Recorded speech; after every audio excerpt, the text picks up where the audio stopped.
vous glissez dans un four à 160 degrés, et puis toutes les 4-5 minutes, vous surveillez, vous ouvrez le four, et vous remuez convenablement avec une cuillère en bois, de manière à ce que les amandes et le sucre qui sont dans les coins se retrouvent au milieu et vice-versa.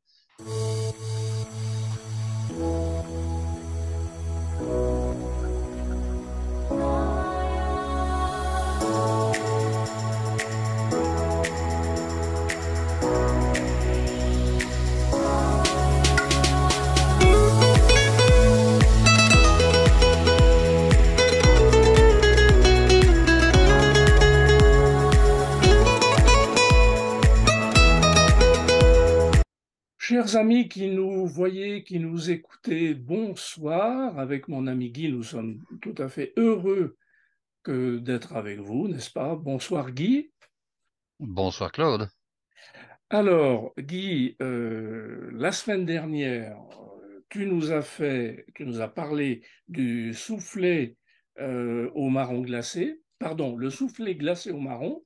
Tu nous as fait les Oui, bases. Cette fois-ci, tu vas nous faire les finitions, le montage et le dressage. exact. Auparavant, nous avons quelques actualités à énoncer. À toi, Les Guy. actualités du jour, en fait, hein, puisque Oui, oui, c'est du jour. nous avons appris aujourd'hui qu'il y avait un risque de pénurie de riz prochainement. Oui. La récolte mondiale de riz a l'air d'avoir souffert, surtout que le riz n'a pas pu être planté ni en Inde ni au Pakistan en raison des Des inondations que nous avons tous inondations. pu constater Oui, dans la presse, dans les médias.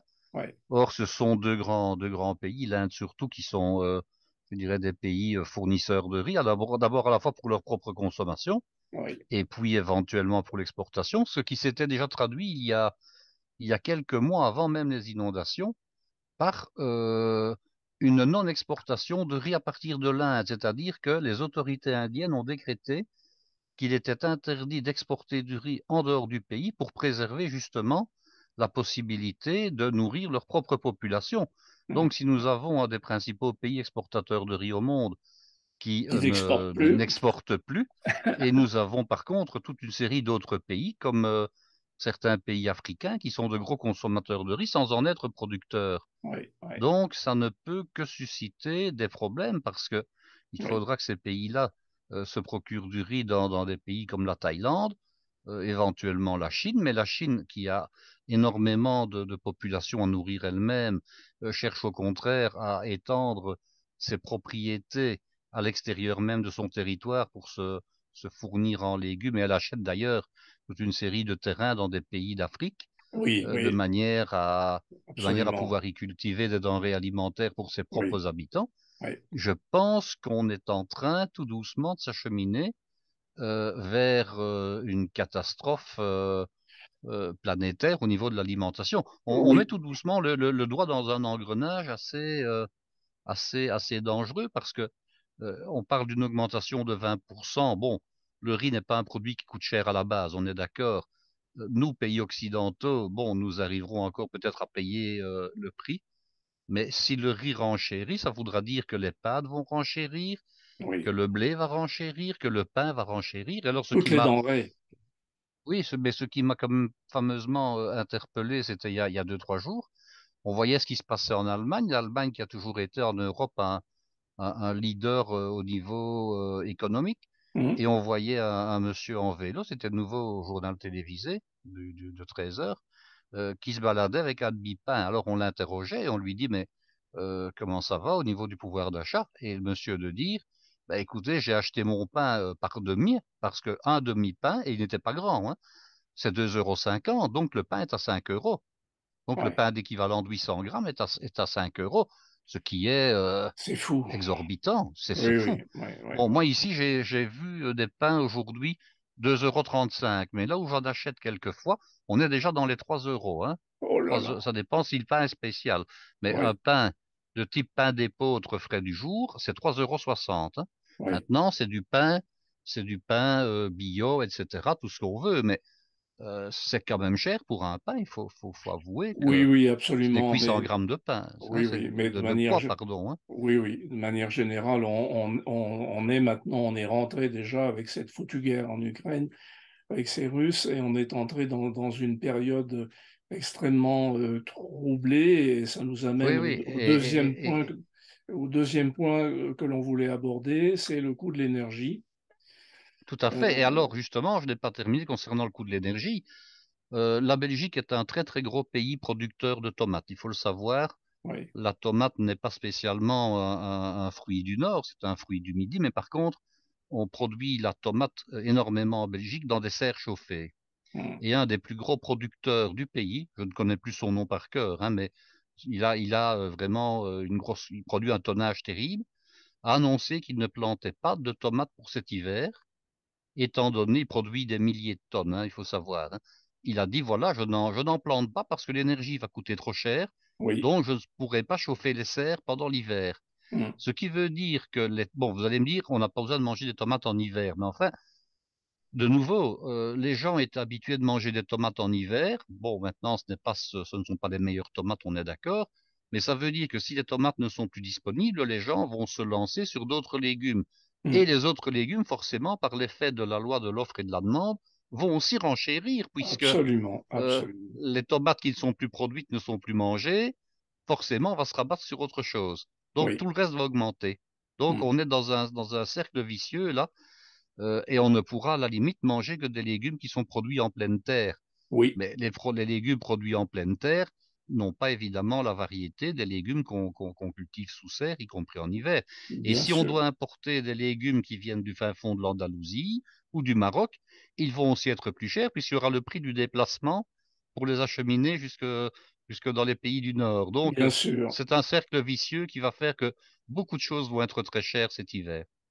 Oui, oui, oui, on ne sait pas où ça va s'arrêter, mais on sait que les moments qui arrivent ne sont pas brillants. En plus, Et, oui, oui, oui, oui.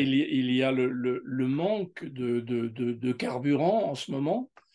Il y a des grèves, les stations-service ne sont plus alimentées.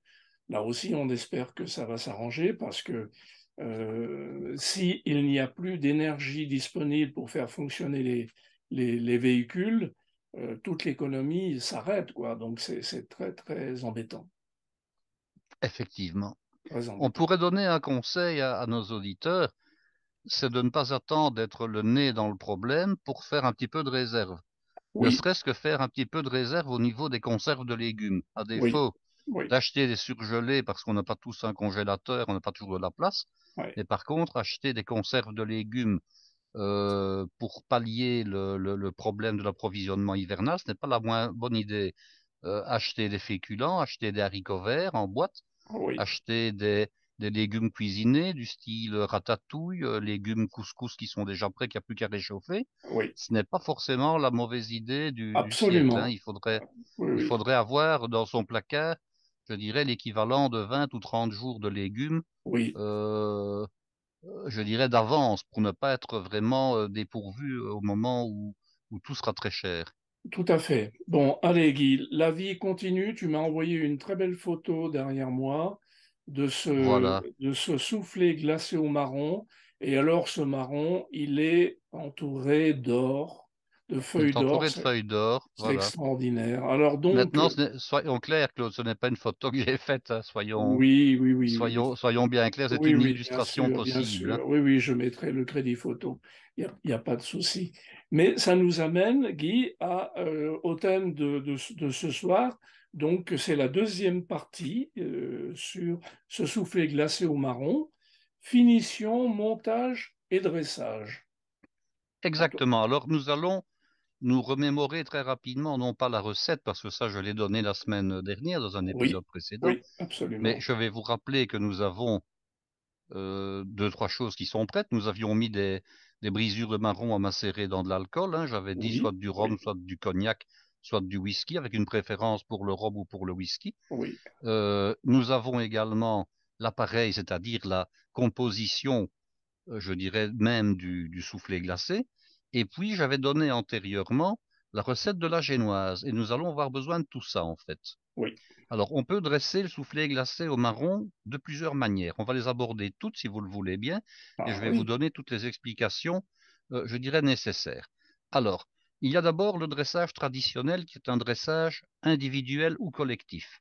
Alors, le soufflé glacé est un pseudo-soufflé, c'est un faux soufflé en réalité. Alors, Ah, la propriété d'un soufflé, ben oui, parce qu'un soufflé, au départ, un soufflé, c'est un plat chaud, le soufflé oui, au fromage, par c'est vrai. exemple, hein. Oui. Et on peut faire du soufflé en dessert à partir d'une crème pâtissière épaisse qu'on allège avec des blancs d'œufs et qu'on repasse au four.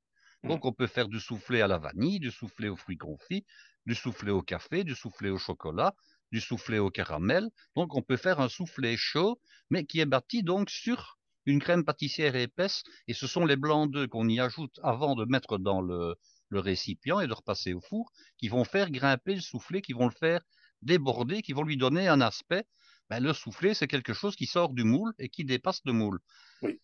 Le soufflé glacé, évidemment, il ne cuit pas, puisqu'on va le réaliser sous forme d'un appareil qui est froid, et on va le mettre au congélateur. Donc, pour donner cet aspect de soufflé, c'est-à-dire cette illusion qu'il sort du moule, on va devoir utiliser une astuce. Alors, que ce soit pour un moule collectif ou que ce soit pour des récipients individuels, on va devoir trouver un moyen pour pouvoir lui donner l'aspect que vous avez derrière vous en photo, Mhm. c'est-à-dire qu'il y a un dépassement de quelques centimètres du moule. Alors, on va d'abord voir le problème du moule individuel. Alors, on peut choisir plein de choses, hein. On peut choisir des verres, on peut choisir des tasses, on peut choisir des ramequins, on peut choisir des verrines. La seule chose qui est important de connaître et de savoir, c'est qu'il vaut mieux prendre un récipient qui a, je dirais, qui est vertical et pas qui est conique. Parce que Ah comme vous oui, allez devoir mettre un papier autour et que vous allez devoir gainer ce papier autour de la tasse, par exemple, ou autour du ramequin, si vous avez un moule qui va en s'évasant vers le dessus, vous avez une difficulté, c'est que le papier va suivre le même chemin. Il va oui, également s'évaser et c'est très difficile de le faire tenir en fait. oui, Parce que oui, vous avez beau mettre des élastiques, etc., ça ne tient pas bien. Donc essayez de trouver des récipients qui sont les plus verticaux possibles. Ça, c'est une première chose. Alors, vous avez maintenant trouvé vos récipients. Vous avez donc vos tasses d'un vieux service, par exemple. Vous avez trouvé vos verres. Vous allez prendre du papier ou du carton très léger. C'est le papier qui va le mieux, un papier de type papier blanc qu'on utilise, papier sulfurisé qu'on utilise oui, par ça, exemple pour mettre sur des plaques pour cuire des biscuits ou des oui. choses comme ça. Mm. Bon, vous allez mettre votre papier autour des différents récipients, vous allez l'attacher avec trombone ou avec élastique et souvent les deux peuvent être utilisés concomitamment. Attention, ne mettez pas par exemple des agrafes ou évitez parce que l'agrafe peut toujours se perdre et rester dans le dessert. Oui, C'est toujours ennuyeux quand on tombe sur une agrafe, je dirais entre la langue et le palais, hein, et oui. ne serait-ce que parce qu'on peut toujours l'avaler. Une Donc mauvaise fève. vous allez garnir Oui. vos moules et puis vous allez maintenant commencer le montage. Alors rappelez-vous, je vous ai dit, il y a de la génoise. Alors, de la génoise, qu'est-ce qu'on peut en faire? On peut cuire de la génoise à la feuille. Qu'est-ce que ça veut dire? Ça veut dire qu'au lieu de cuire de la génoise dans un moule qu'on appelle un moule à manquer, donc c'est le moule traditionnel dans lequel on réalise des gâteaux, on peut la cuire sur une feuille de papier. Donc, on prend la tôle de pâtisserie du four, on met un papier cuisson, on beurre le papier, on le farine légèrement et on étale la génoise en une fine couche de 7, 8, 9 millimètres. On passe cette plaque au four à 180 degrés, une dizaine de minutes, jusqu'à cuire le biscuit de manière à avoir ce qu'on appelle une génoise à la feuille. Donc vous allez Mhm. avoir une feuille de biscuit que vous allez pouvoir découper avec un emporte-pièce. Et alors un emporte-pièce, qu'est-ce que c'est? On sait tous en principe ce que c'est. Oui. C'est un petit cylindre qui doit avoir un diamètre idéalement légèrement inférieur au récipient dans lequel vous allez mettre votre soufflé glacé, de manière à faire ce qu'on appelle un insert. Alors, un insert, c'est une couche de biscuit que vous placez dans une composition, et quand on va déguster la composition, on va tomber sur l'insert en génoise que vous aurez imbibé avec du sirop. Alors, le sirop, qu'est-ce que c'est?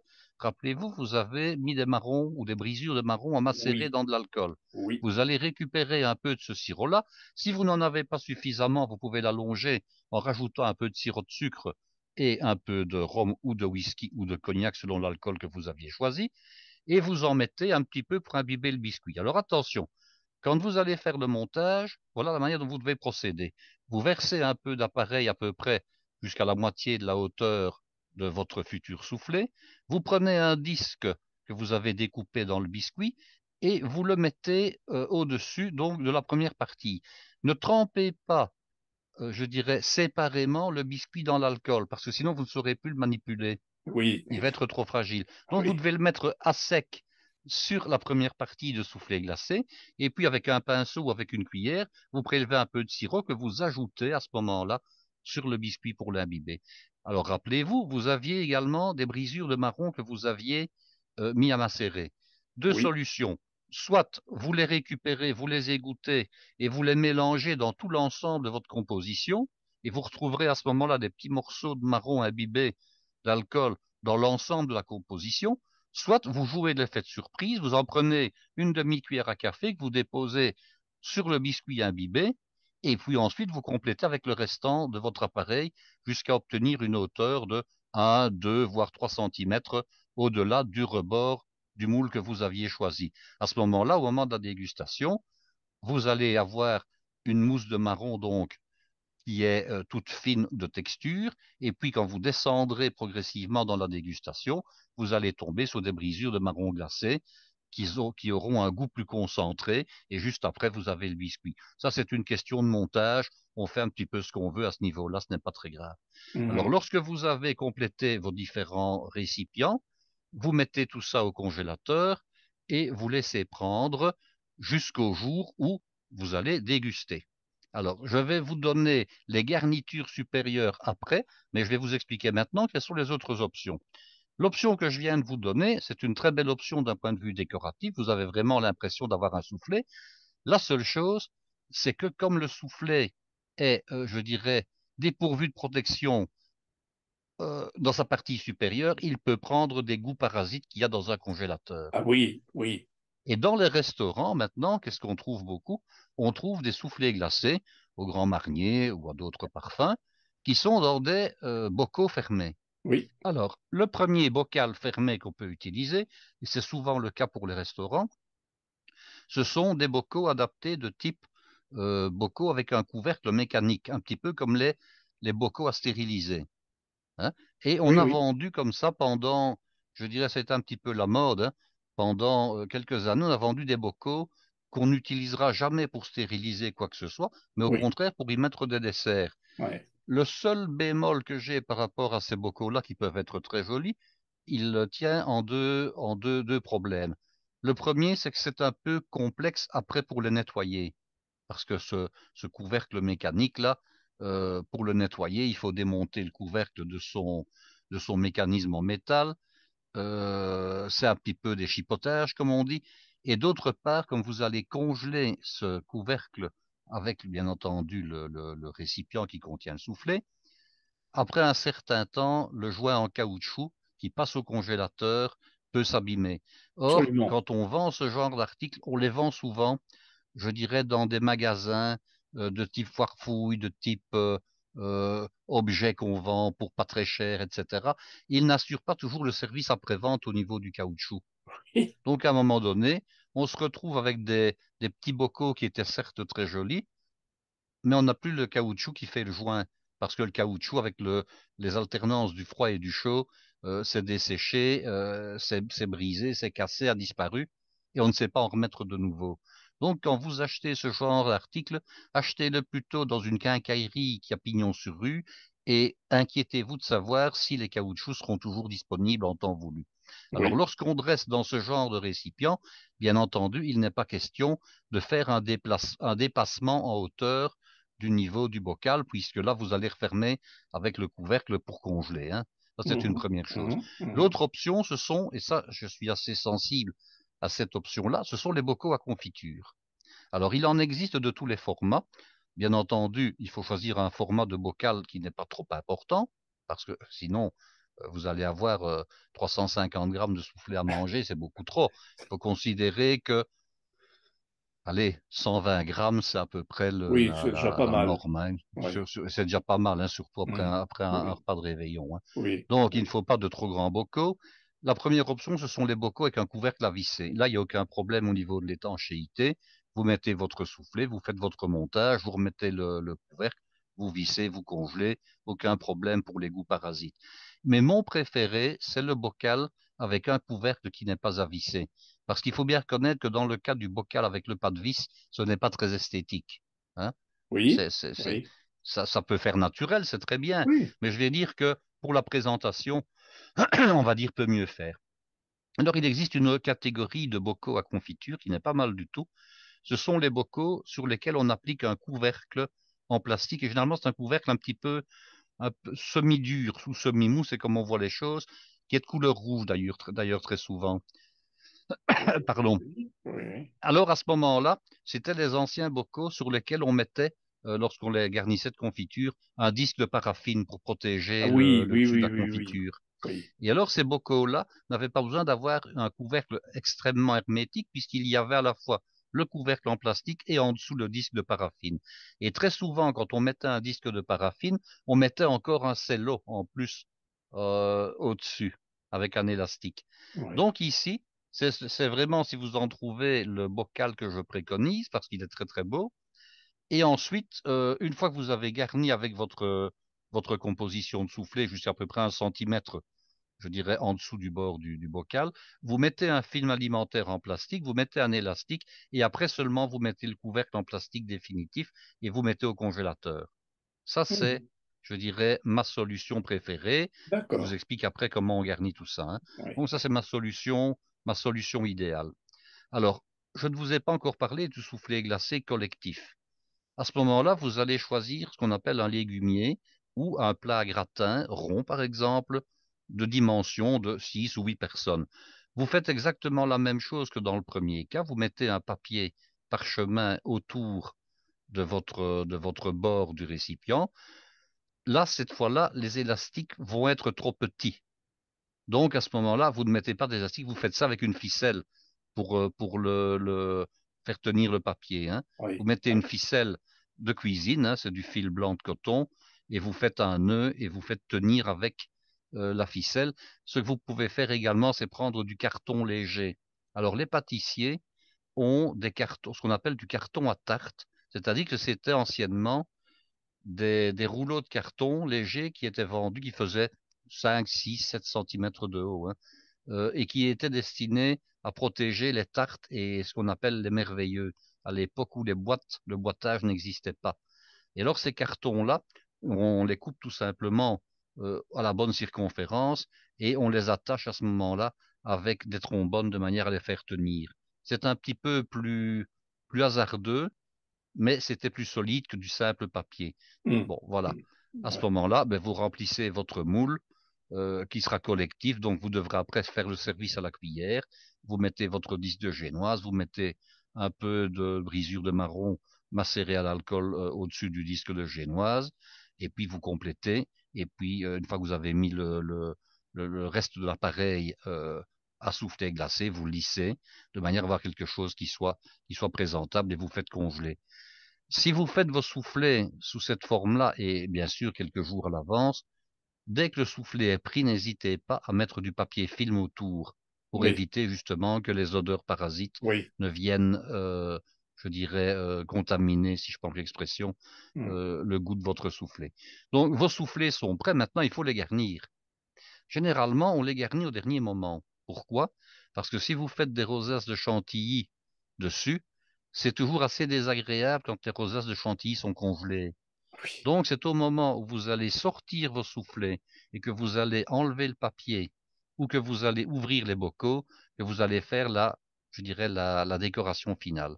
Alors, décoration finale, généralement, rosaces de chantilly à la poche à douille. Quand on ne sait pas faire des rosaces, ben, on fait des petites pointes hein, avec la douille et la poche. Chantilly, c'est tout simplement de la crème fouettée 35 à 40% de matière grasse qui a été battue avec un petit peu de sucre. Anciennement, on mettait 150 grammes de sucre au litre. Maintenant, on considère que 125, voire même 100 grammes est largement suffisant. On bat la crème fraîche dans laquelle on peut mettre éventuellement un stabilisant. Alors, les professionnels utilisent un stabilisant liquide et ils en mettent une giclée pour 1 litre. La ménagère trouvera en magasin du stabilisant sous forme de petits sachets de poudre, je dirais, qu'on peut ajouter dans la crème fraîche au moment de la battre, de manière à avoir une crème fraîche qui tient. Alors, avec quoi va-t-on pouvoir garnir cette rosace ou bien ces petites pointes de crème fraîche mais avec des brisures de marron glacé, avec des petites feuilles d'or comme vous avez là, éventuellement avec par personne un marron glacé entier. Mais là, ça coûte quand même déjà un petit peu plus cher. Oui, oui, c'est Vous un pouvez budget. mettre également, bien sûr, c'est une question de budget, vous pouvez également mettre des fruits secs comme des amandes effilées que Oui, vous aurez caramélisées. Je vous donne la recette, hein, comme ça vous ne devez pas chercher. Chez le pâtissier où je vais de temps en temps dire bonjour, je vois que pour un sachet de 100 grammes, on vend ça 4 euros. Je vais vous donner la recette, ça va vous revenir plus de 4 fois moins cher. Vous prenez en poids égal, par exemple, 100 grammes d'amandes effilées blanches. Vous prenez 100 grammes de sucre, mais vous pouvez monter jusqu'à 200 grammes de sucre, il n'y a pas de problème. Mais on va considérer que poids pour poids, c'est le meilleur oui, rapport qualité et goût, si je peux dire. Un tout petit peu de blanc d'œuf de manière à ce que le sucre et les amandes collent ensemble. Quand je dis un petit peu de blanc d'œuf, je ne vais pas vous donner un grammage précis.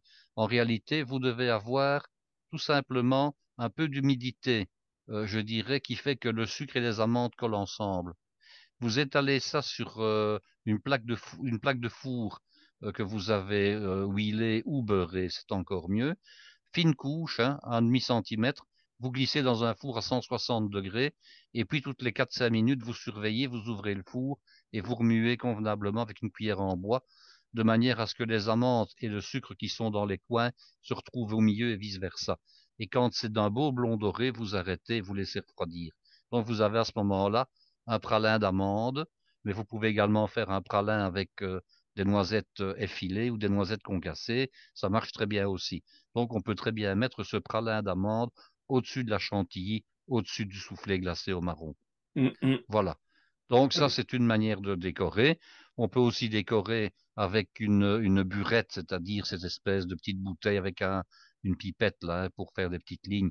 On peut très bien mettre, par exemple, une pâte chocolatée de type Nutella et faire un petit croisillon. Ensuite de ça, on mettra la chantilly et puis on mettra à ce moment-là les brisures de marron. Donc on peut raffiner un petit peu en complexifiant un petit peu. On pourrait aussi prendre, ça se trouve dans le commerce, du caramel au beurre salé. Caramel et beurre salé, Oui, marron va très bien ensemble, hein, oui, à oui. condition que ce soit du caramel beurre salé qui ne soit pas liquide, qui soit suffisamment, Oui, je dirais, sirupeux. solide que pour sirupeux, voilà, que pour être Oui, mis avec cette petite burette-là. Donc on oui, peut oui, faire toute une série de petits décors comme ça oui. euh, qui peuvent embellir le soufflé glacé. Mhm, Alors, mhm. dernier point, si vous mettez des feuilles d'or, il faut acheter de l'or qui soit de l'or en feuilles alimentaire. Vous allez me dire, de l'or pur 24 carats est toujours alimentaire. Mais on vend ces feuilles d'or-là généralement dans les magasins spécialisés en articles de pâtisserie. On peut également trouver de l'or en paillettes et on peut également trouver du faux or, c'est-à-dire en fait des paillettes métalliques qui ressemblent à de l'or mais qui n'en sont pas et qui coûtent évidemment nettement moins cher. Oui. On peut Mais trouver tout ça. qui sont comestibles quand même? Il n'y a Qui pas sont de problème. parfaitement comestibles, tout à fait. D'accord. C'est une poudre, entre guillemets, c'est une poudre d'or, mais qui Oui, n'est pas de l'or. On va dire ça comme d'accord, ça. d'accord, d'accord.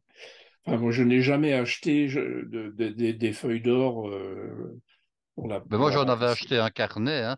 Ah oui, Le seul problème, c'est que c'est tellement fin, c'est tellement ténu, qu'il faut les retirer par fragments. On fait oui. ça avec une pointe sèche. On prend une pointe sèche et on arrache des lambeaux, mais pendant qu'on le fait, il ne faut pas qu'il y ait de courant d'air dans la pièce et il ne faut pas respirer à ce moment-là. Hum, hum, Parce que hum. l'or est tellement fragile qu'il s'envole. Donc, enfin, quand on l'a fait une fois, on sait comment on doit faire, hein. Mais je vais dire Oui, que ça nécessite un petit peu de prudence, de précaution. Il ne faut pas avoir des gamins qui courent autour de la table à ce oui, moment-là. oui, oui. On les fait sortir et on fait ça bien à son aise, hein. Donc voilà D'accord. pour ce qui est du soufflé glacé, que ce soit en portions individuelles ou que ce soit en portions collectives. Autre petite remarque, et là, c'est la dernière, c'est que le soufflé glacé doit être dégusté non pas à température ambiante, bien entendu, sinon il va fondre, mais pas non plus à température de congélation. Oui. Il faut le laisser reprendre un tout petit peu, je dirais, chaleur, de manière à être moelleux, hein. Donc, si vous avez un congélateur qui va à moins 18 degrés, mais il faut le sortir, le garnir, le temps de l'apporter à table, mais il faut compter qu'il y a entre le moment où on le sort du congélateur et le moment où on le déguste, considérer qu'il faut 10-12 minutes au minimum pour Oui, qu'il ait j'allais repris dire un quart d'heure, oui. un peu de température. Un quart d'heure n'est pas plus Oui, mal, hein. oui, oui, oui. C'est une question de qualité de la dégustation, tout Oui, oui, simplement. absolument. Sinon, quand c'est trop froid, c'est vraiment pas bon. Quand c'est trop froid, ce n'est pas bon, c'est Tout à désagréable. fait, tout à fait. Que boit-on avec ça? Attends, ce n'était pas Ah, terminé. pardon, Ah pardon. oui, parce que maintenant, nous allons parler du soufflé glacé sous forme de bûche de Noël. Ah oui, Ah oui, oui, hein.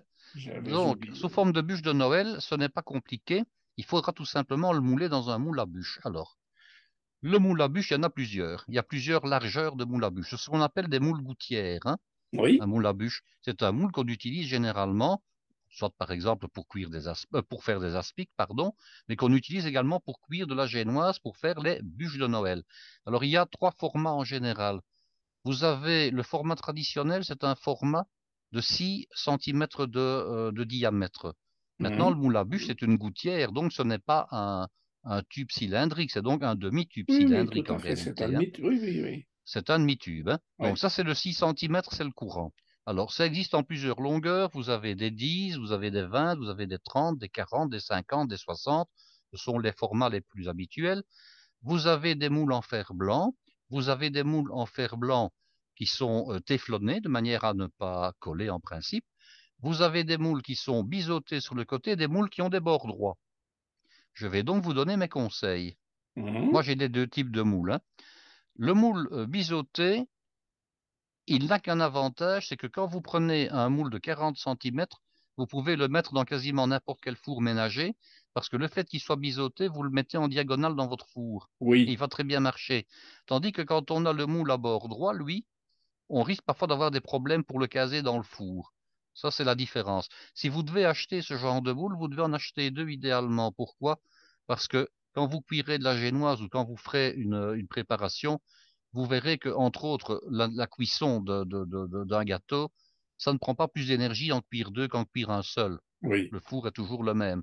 Oui. Donc, et surtout, que dans ce genre de moule, on peut cuire du gâteau qui sera utilisé à d'autres fins que Mhm. simplement pour les fêtes de Noël. Mhm. Parce que je peux vous faire un gâteau de Pâques à partir d'une bûche au départ, hein, donc ce n'est pas un problème. Et j'en reparlerai d'ailleurs quand on arrivera vers Pâques. Donc, tant qu'à faire, achetez deux moules directement. Éventuellement, donc prenez des moules de 30 ou des moules de 40. Hein, 30, c'est un beau format. Et vous pouvez en prendre un qui soit à bord droit et l'autre qui soit à bord biseauté. Comme ça, vous aurez les deux en même temps. Alors, vous allez donc avoir votre moule. Qu'est-ce que vous allez faire? Vous allez d'abord le chemiser avec un papier film plastique. Hein, le film qui sert d'habitude à recouvrir les aliments pour empêcher Oui. qu'ils ne sèchent ou que des mouches ne viennent, je dirais, s'y promener. Vous allez Mhm. donc chemiser votre moule avec une feuille donc de film plastique. Et vous allez mouler votre soufflet dans ce moule à bûche qui aura été donc garni du film plastique. Au milieu, vous mettez votre insert de génoise, vous le garnissez et vous complétez jusqu'au dessus et vous lissez.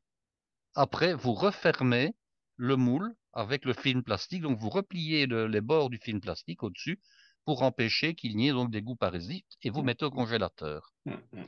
Alors, au moment où vous devrez avoir besoin de votre bûche, ça peut être fait à l'avance, il n'y a pas de problème, hein. Ce n'est pas forcément au dernier moment. Je vais vous donner quelques astuces pour pouvoir garnir et donner un aspect plus bûche de Noël à votre dessert. Vous pouvez d'abord prévoir une base de génoise qui aura les dimensions de votre bûche de Noël, c'est-à-dire les dimensions donc du dessus. Mhm. Imaginons Mhm. un rectangle qui va faire 30 centimètres sur 6 Sur centimètres, 6 6, oui. centimètres et demi Oui. de large. Oui. Voilà. Oui. Vous retournerez à ce moment-là votre bûche de Noël glacée sur cette abaisse de génoise qui va Absolument. servir de socle. Et Oui. vous mettrez directement votre abaisse de génoise sur le plat de service ou éventuellement sur un carton de la bonne dimension. Mhm. Les professionnels utilisent des cartons dorés ou des cartons argentés de manière à dresser leur bûche de Noël dessus. Mais si vous n'en avez pas, et ce qu'on peut comprendre, vous mettez tout simplement ça sur le plat de service. Ce que vous pouvez faire également, c'est découper dans, je dirais, du carton d'une boîte ou d'une caisse, un socle que vous Oui. emballerez proprement avec du papier aluminium. Il n'y a Oui. pas de Oui. problème, Oui. ça peut se faire également. Bon. Quelques manières de garnir votre bûche de Noël. D'abord, battre une chantilly. Alors, la chantilly,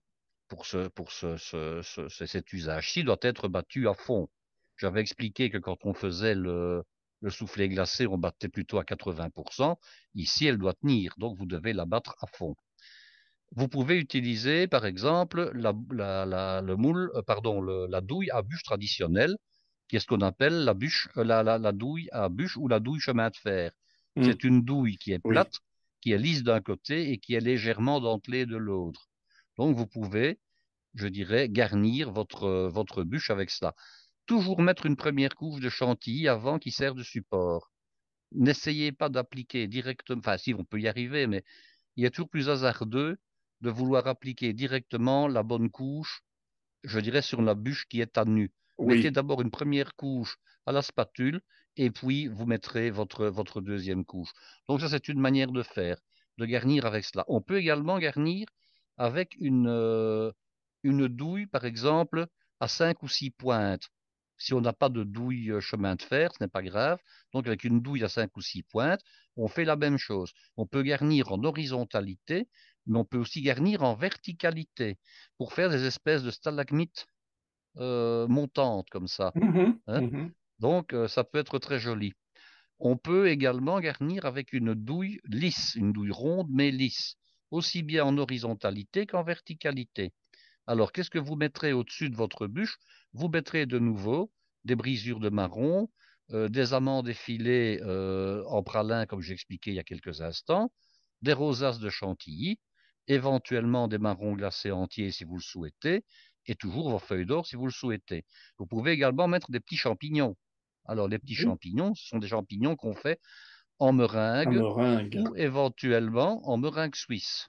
Meringue suisse, je rappelle ce que c'est. C'est une meringue qui se réalise à chaud au bain-marie, où on bat ensemble le sucre et les blancs d'œufs, 2 fois plus de sucre que de blancs d'œufs, jusqu'à ce que ce soit, je dirais, chaud à la lèvre, c'est-à-dire aux environs d'une quarantaine, 40-45 degrés. Et ensuite, on utilise cette meringue-là pour dresser des petits champignons qu'on va laisser sécher, hein, qu'on va sécher au four. Et alors, le fait d'avoir fait une meringue suisse au départ fait qu'on a des petits champignons ou des petits sujets qui sont extrêmement tenaces dans le temps. Ils ne se Oui, réhumidifient pas par la suite, oui, hein. oui. Si on veut leur donner un aspect un petit peu plus, comment dirais-je, plus festif, on peut les poudrer avec un petit peu de cacao ou avec un petit peu Oui, d'extrait de café en poudre, ouais. et on a des petits champignons bruns, voilà, tout Mm, simplement. mm, mm, Les mm, pieds et la tête se réalisent séparément. Est-ce que mm. vous savez comment on fait les petits champignons rouges? Non. Non. On fait de la même manière, mais on ne travaille plus avec une meringue suisse, on travaille avec une glace royale qui est composée à ce moment-là d'1 kilo de sucre glace, sucre donc S0, pour 200 grammes de blanc d'œuf. On bat à fond et puis on utilise un colorant spécial. Si vous mettez du colorant liquide style rouge carmin ou rouge cerise, vous allez obtenir des petits champignons qui sont roses. Et ça ne Mhm. va pas évidemment. Si vous voulez des champignons qui soient rouges, je ne connais qu'un seul colorant, mais il y en a sans doute d'autres actuellement. C'est le rouge Red Red de chez Wilton. Alors, le Oh. rouge Red Red de chez Wilton, c'est un colorant en pâte, ça ressemble un petit peu à de la gouache, et c'est un colorant qui est opacifiant.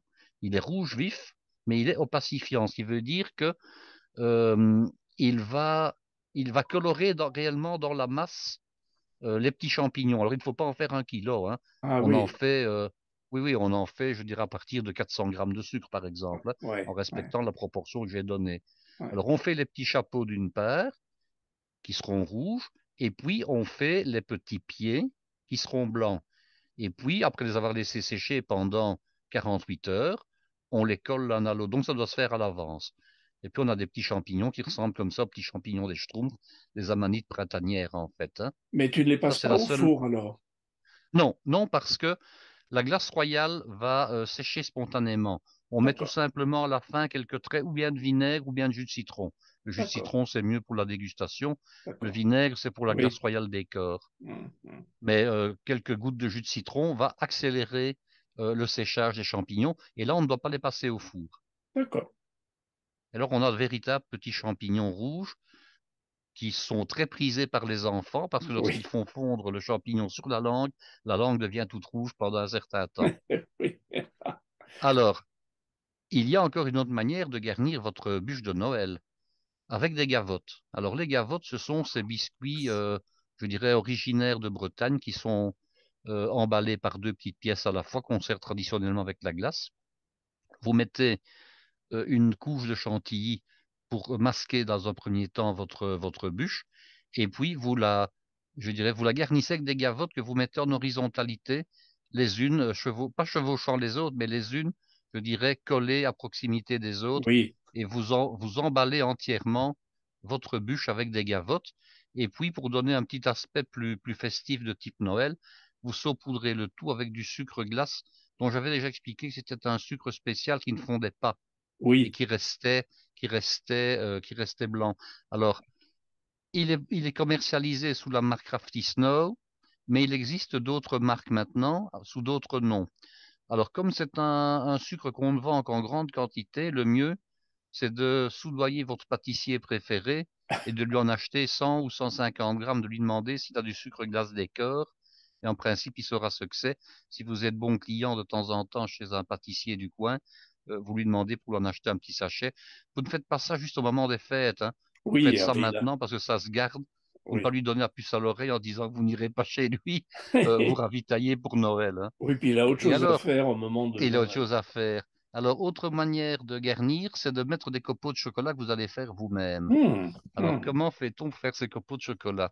Il faut avoir un ou deux petits bâtons en bois ou éventuellement des petites barres en métal d'à peu près 1 centimètre, 1 centimètre et demi maximum de diamètre. Vous faites fondre du chocolat au micro-ondes, hein, du chocolat noir par exemple. Alors, pour faire fondre du chocolat au micro-ondes, ce n'est pas compliqué du tout.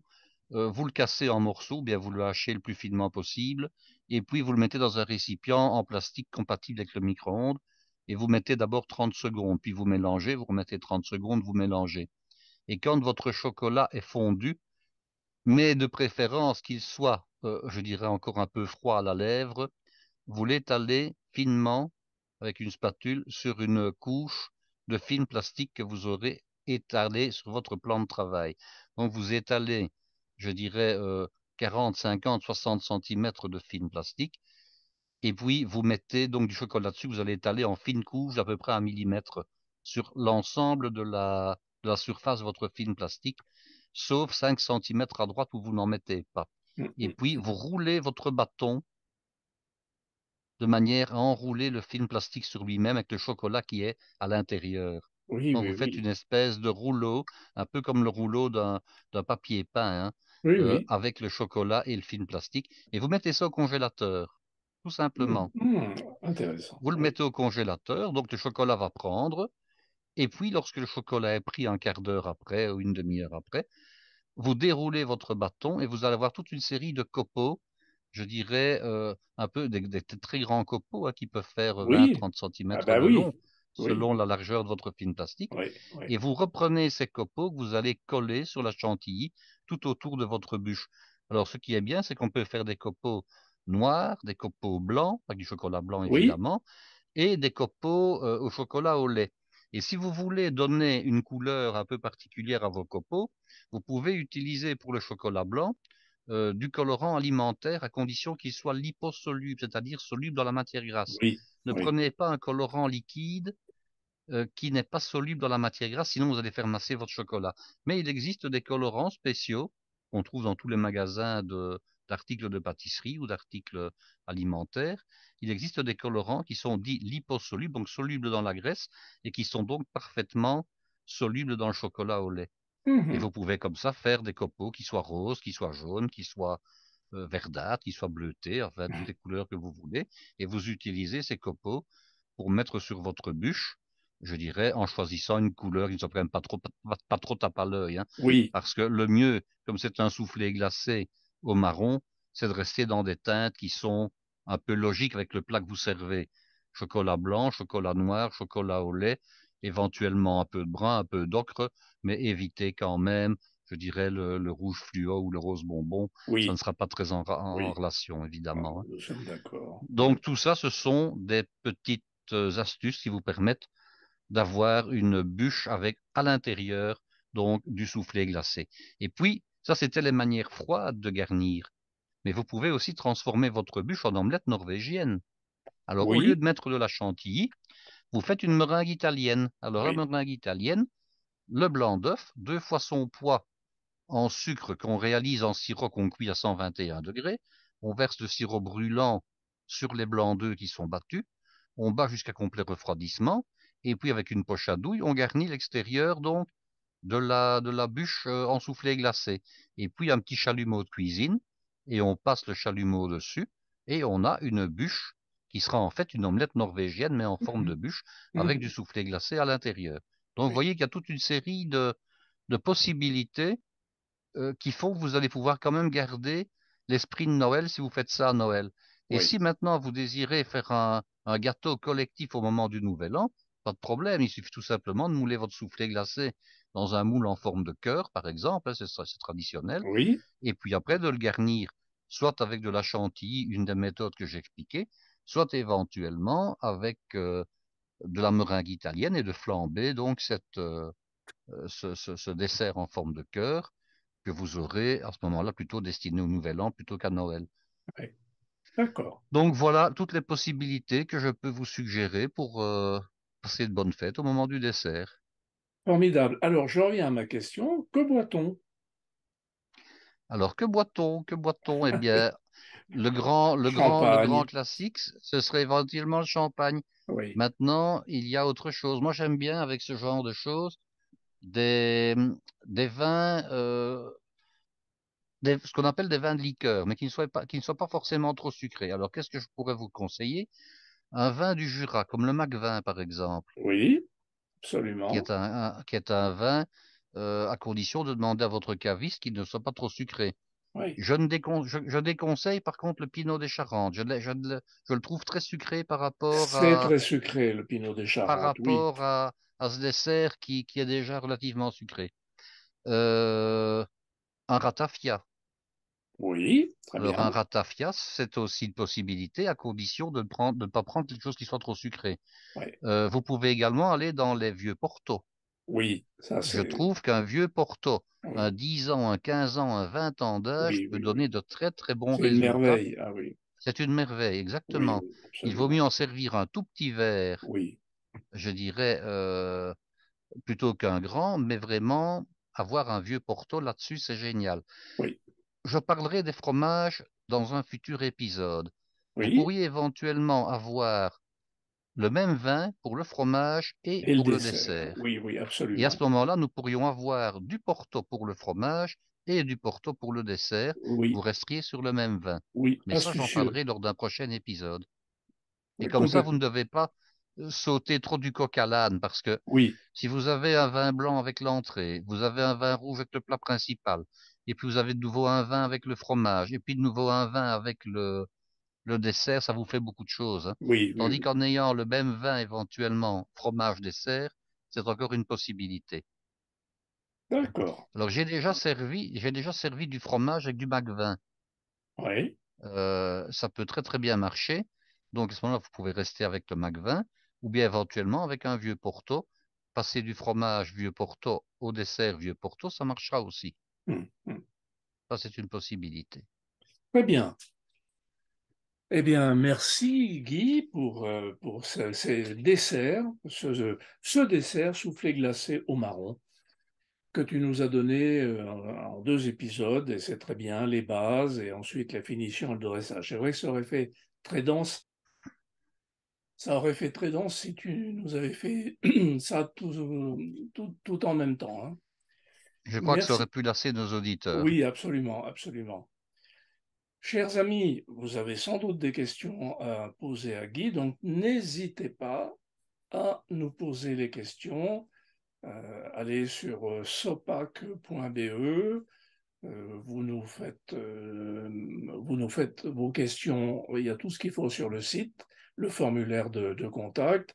Vous pouvez également nous envoyer vos questions par mail, si on parlait cuisine@gmail.com, tout ça tout attaché.